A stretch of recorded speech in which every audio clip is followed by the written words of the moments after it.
What's happening, everyone? In these videos, we're going to be looking at mixing, something that's been historically one of my most challenging subjects to tackle.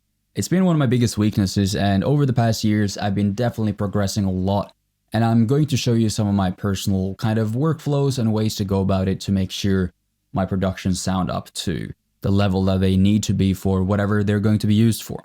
So what I'm going to do here is that I have this little project, this track in front of me that we're going to be using as an example. You're going to get the stems for it as well.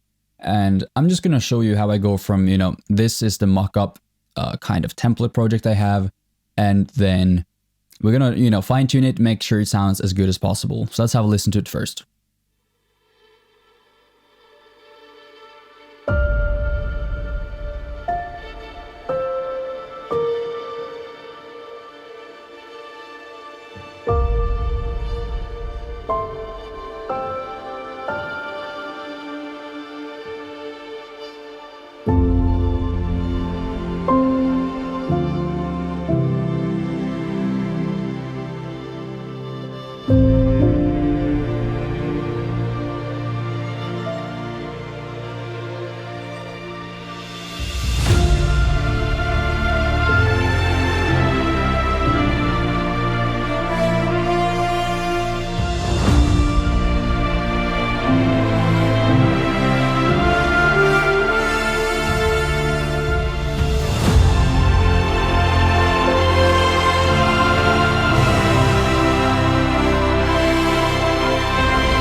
Alright, so that's a neat little track. Now, the thing is, most of the time, I have templates set up that sound pretty decent already when I'm composing.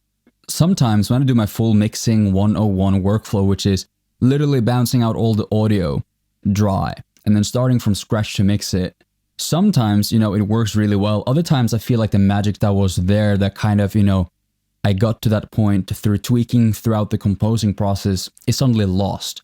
It doesn't have that spark anymore.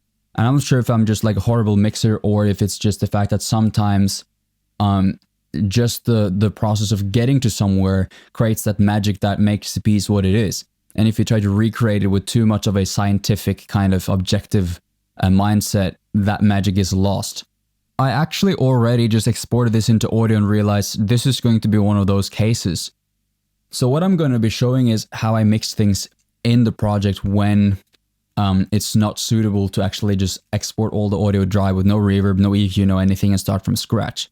And a lot of the things are basically all the same, but a lot of the instruments are, slightly balanced to sound good in the mix in here. We're going to be tweaking that, but what I usually do in the beginning is to, make sure everything is super labeled, super clear, color coded and stuff like that. But because it's always usually better to work with audio, because when you have samples playing, it's going to be taxing on your CPU. It can give you like pops and clicks, which is really annoying when you're trying to just focus on the actual sound. And it can also make will make each like playing of each little instrument slightly different each time, which can give you problems with muddiness in mixes because things are a bit out of sync, or the fact that nothing is the same two times when it's played after one another, because it's going to trigger different samples. So one of the things I like to do is to just, freeze or flatten these tracks into audio instead of MIDI whenever you're done and happy with the performance. That's what we're going to be doing right now. Alright, so in Ableton, this might be different from DAW to DAW, but I'm just going to, select all these different tracks and click freeze.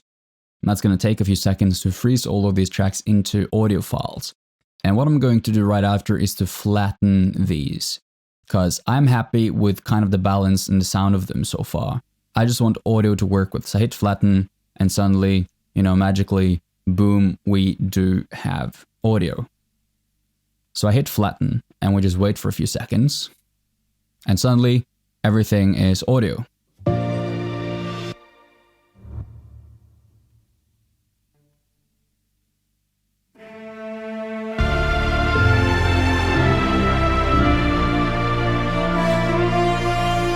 And it sounds exactly the same. It's just going to be way more smooth to work with.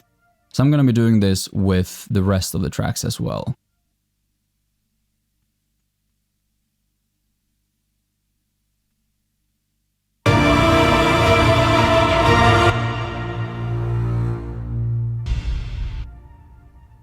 And naturally I make sure that there's no crazy delays or effect I can't remove later. This one I have some delay on, but I want that in the sound, so that's fine. These ones are cool, good to go. Freeze. Same for the choirs. And also a disclaimer here that I need to just repeat. I am not a mixer. Mixing is not my profession. It's something that I've learned and kind of tried to improve at, but still, you have to take the advice that I give you with a grain of salt, because this is not my biggest expertise, but hopefully you can learn something, because I know most of you are in my position. Being a composer who has to just kind of learn mixing and try to make the best out of your tracks to make them sound professional. So these tips are aimed towards those of you who have the same issues as I did. And hopefully it can help you, level up your productions a little bit. So this is already audio. These two needs to be frozen. Alright, so now we have a project full of audio, which is going to be way more pleasant to work with.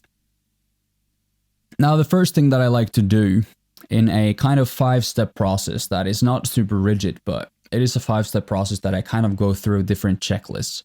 The first one is just, the stereo spectrum placements of the instruments, like the panning and things like that.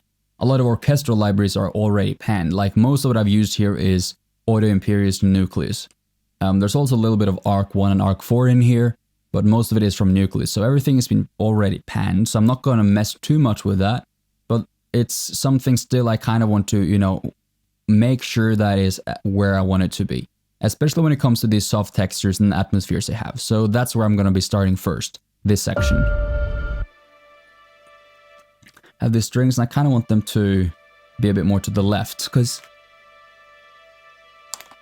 I have a few things going on and I want it to be a bit wider and occupy its own space.